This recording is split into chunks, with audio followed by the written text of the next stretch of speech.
Welcome to Adhiraj சமையல். ஆதிராஜ் சமையல் இன்னைக்கு நாம வெண்பூசணி மோர் குழம்பு எப்படி செய்யலாம்னு பார்க்கலாம் வாங்க.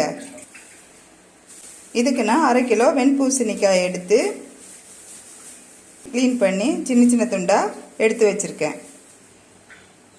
அரைக்கிறதுக்கு 1/2 மூடி தேங்காய், 2 பச்சை மிளகாய், கொஞ்சம் பெருங்காய பொடி, கொஞ்சமாக ஜீரகம் போட்டு எடுத்து வச்சிருக்கேன். இதை நல்லா ஃபைன் பேஸ்ட்டாக அரைச்சி வச்சுக்கணும். இப்போ ஒரு குக்கர் எடுத்துக்கலாம். அதில் நம்ம கட் பண்ணி வச்சுருக்கிற பூசணிக்காயை போட்டு கூடவே கொஞ்சம் மஞ்சத்தூள், கொஞ்சமாக உப்பு போட்டு கொஞ்சம் தண்ணி ஊற்றி ஒரு விசில் வளர அளவுக்கு வேக விட்டுக்கலாம். 1/2 லிட்டர் தயிர் எடுத்து மிக்சியில் ஒரு அடி அடித்து இந்த மாதிரி மோராக்கிக்கலாம். அதை ஒரு பாத்திரத்தில் ஊற்றிக்கலாம். இப்போ இது கூட கொஞ்சமாக மஞ்சப்பொடி போட்டுக்கலாம், பெருங்காயத்தூள் போட்டுக்கலாம். பெருங்காயத்தூள் கொஞ்சம் தூக்கலாகவே போட்டுக்கலாம். அரைச்சி வச்சிருக்கிற தேங்காய் விதையும் இது கூட சேர்த்துக்கலாம்.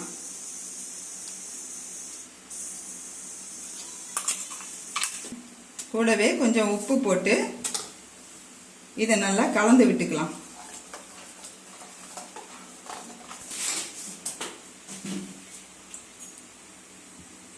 காய் வெந்துடுச்சு. இப்போ இது கூடவே நம்ம கலந்து வச்சிருக்கிற தேங்காய் பேஸ்ட்டு மோரை ஊற்றிக்கலாம்.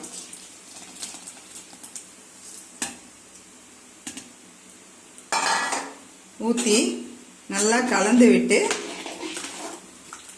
ஸ்டவ்வில் மீடியம் ஃப்ளேமில் வச்சுக்கலாம்.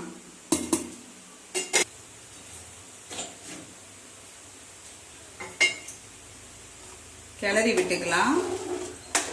இப்போ லேசாக நுர கட்டுற அளவுக்கு வெயிட் பண்ணணும். இப்போ தாளிக்கிறதுக்கு தேவையானதெல்லாம் எடுத்து வச்சுக்கலாம். ஒரு பச்சை மிளகாய் கீறி வச்சுருக்கேன், 2 காஞ்ச மிளகாய் கட் பண்ணி வச்சுருக்கேன், கொஞ்சமாக வெந்தயம் எடுத்து வச்சுருக்கேன், கூடவே ஒரு துண்டு இஞ்சியை சின்ன சின்னதாக கட் பண்ணி வச்சுருக்கேன், தாளிக்கிறதுக்கு கருவேப்பிலையும் வச்சுருக்கேன்.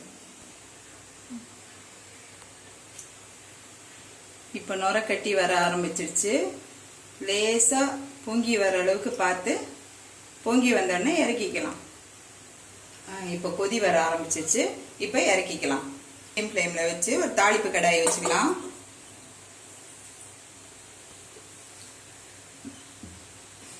தேங்காய் எண்ணெயை கொஞ்சமாக விட்டுக்கலாம்.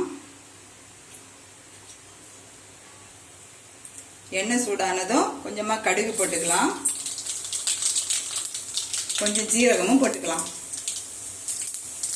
கடுகு பொரிஞ்ச உடனே கீறி வச்சிருக்கிற பச்சை மிளகாய், காய்ந்த மிளகாய், தாளிப்புக்கு எடுத்து வச்சிருக்கிற எல்லாத்தையும் போட்டுக்கலாம்.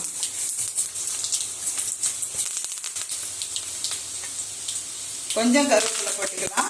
பாக்கி பச்சை கருவேப்பிலையை அப்படியே குழம்புல போட்டுக்கலாம்.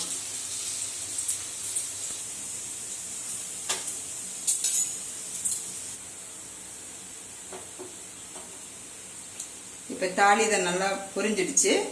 அதை குழம்புல ஊற்றிக்கலாம்.